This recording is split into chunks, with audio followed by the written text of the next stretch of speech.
Baik, selamat pagi, selamat siang, selamat malam. Kapanpun Anda menonton video pembelajaran ini, apa kabar Anda hari ini? Semoga semuanya dalam keadaan sehat walafiat ya. Baik, pada kesempatan ini kita akan membahas tentang struktur kurikulum. Kita langsung saja melihat struktur kurikulum secara umum ya.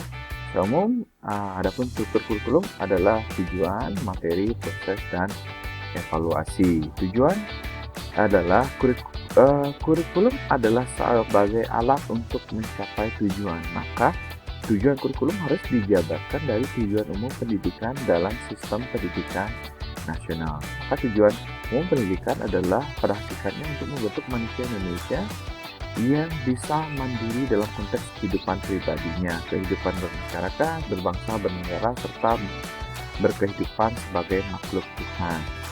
Kedua adalah materi. Materi pembelajaran sebagai bagian dari kebudayaan manusia merupakan pengetahuan bagi manusia untuk memperoleh kehidupan. Bagian terpenting dalam struktur kurikulum adalah memilih mata pelajaran agar memperoleh isi kurikulum yang sesuai dengan kemampuan anak, kebutuhan masyarakat, dan kepentingan mata pelajaran. Dan semua mata pelajaran dan kebudayaan harus dimasukkan dalam kurikulum sekolah, sekalipun penting bagi kehidupan. Ada beberapa kriteria yang bisa digunakan dalam memilih mata pelajaran sebagai isi dari kurikulum. Di antaranya adalah pentingnya mata pelajaran dalam kerangka pengetahuan keilmuan, maka harus tahan uji, dan mata pelajaran tersebut digunakan bagi anak didik ataupun masyarakat pada umumnya. Yang ketiga adalah proses. Proses belajar mengajar yaitu serangkaian interaksi antara pendidik dan peserta didik yang memiliki hubungan timbal balik untuk mencapai tujuan tertentu. Proses belajar mengajar meliputi kegiatan yang dilakukan pendidikan mulai dari perencanaan, pelaksanaan kegiatan, sampai evaluasi pada tindak lanjut mencapai tujuan pendidikan. Dalam proses belajar mengajar diperlukan kemampuan pendidik ataupun guru dalam mengelola proses pembelajaran. Jadi guru itu berperan aktif dalam menciptakan suasana kondusif antara pendidik dan peserta didik yang mencakup segi kognitif, afektif, dan psikomotor. Yang terakhir adalah evaluasi.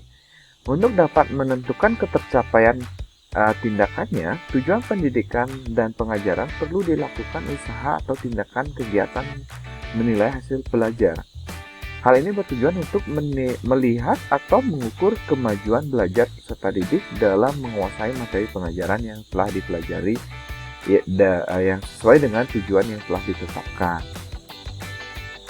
Oke, selanjutnya, secara spesifik, struktur kurikulum berdasarkan peraturan pemerintah nomor 13 tahun 2013 yang terdiri dari kompetensi inti, kompetensi dasar, muatan pembelajaran, dan mata pembelajaran atau mata pelajaran.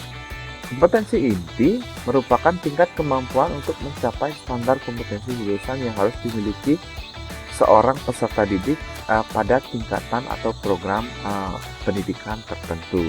Kompetensi ini mencakup sikap spiritual, sikap sosial, pengetahuan, dan keterampilan ya. Nah, KI ini ada 4 yaitu yang sudah disebutkan tadi, spiritual, sikap sosial, pengetahuan, dan keterampilan. Nanti akan terlihat sekali pada perencanaan pembelajaran ya. Jadi kompetensi inti mencakup hal tersebut dan berfungsi untuk pengintegrasian pembelajaran. Maka pembelajaran atau program dalam mencapai standar kompetensi lulusan. Yang selanjutnya adalah kompetensi dasar. Nah, kompetensi dasar ini mencakup sikap spiritual, sikap sosial, pengetahuan, keterampilan dalam muatan pembelajaran, mata pelajaran, dan mata kuliah. Kompetensi dasar ini dikembangkan dari kompetensi dasar. Jadi maksud saya adalah kompetensi inti. Jadi kompetensi inti ini yang akan menjadi muara atau menjadi dasar untuk mengembangkan kompetensi dasar. Jadi selanjutnya adalah muatan pembelajaran. Struktur kurikulum terdapat muatan pembelajaran muatan pembelajaran pada satuan tingkat pendidikan, yaitu pendidikan PAUD, pendidikan dasar, atau satuan pendidikan umum. Nah, dalam struktur kurikulum pendidikan PAUD biasanya atau formal berisikan program pengembangan pribadi anak, satuan pendidikan dasar berisikan muatan umum.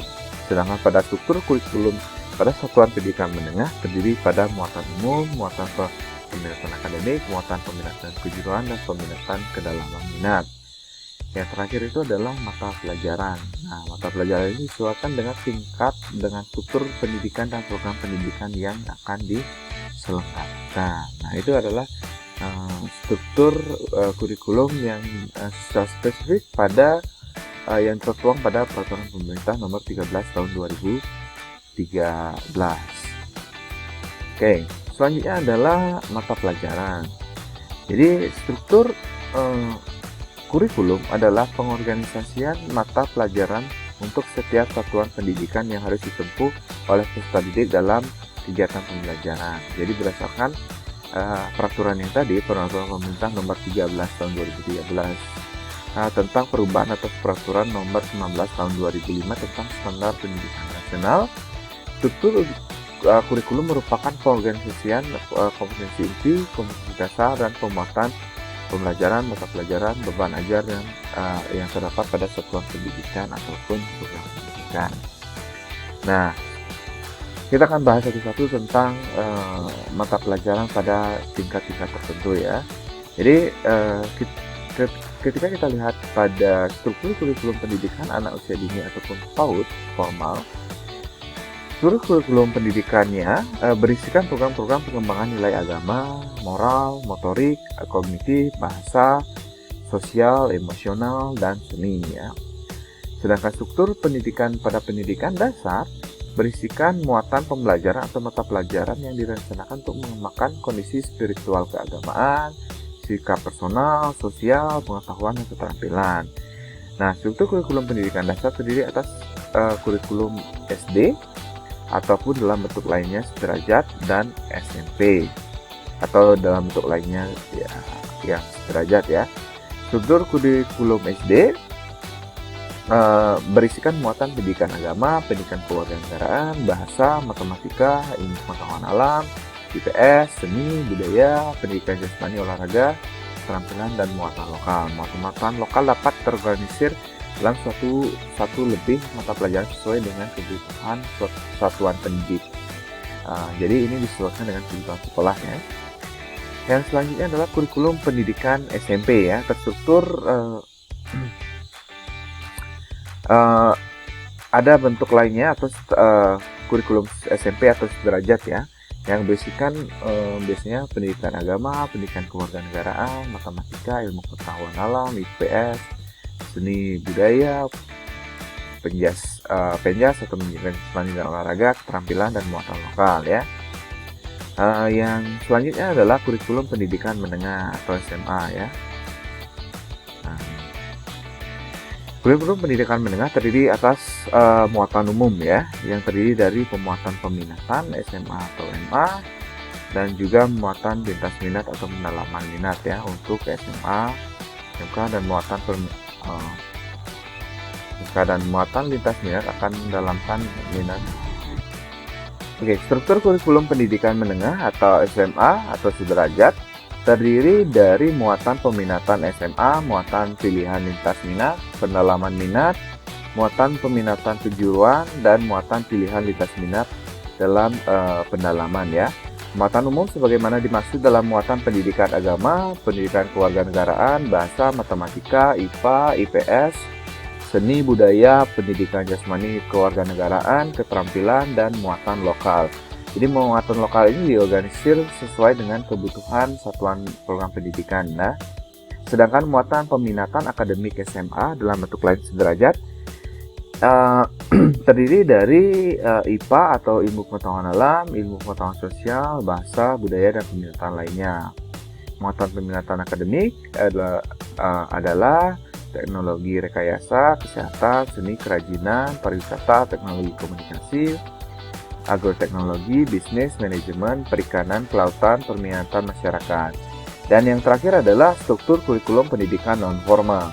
Struktur kurikulum pendidikan non-formal berisi program pengembangan kecakapan hidup yang mencakup keterampilan fungsional, sikap, kepribadian profesional, dan jiwa kewirausahaan mandiri, serta kompetensi dalam bidang tertentu. Struktur pendidikan non-formal terdiri atas struktur kurikulum satuan pendidikan formal dan pendidikan non-formal.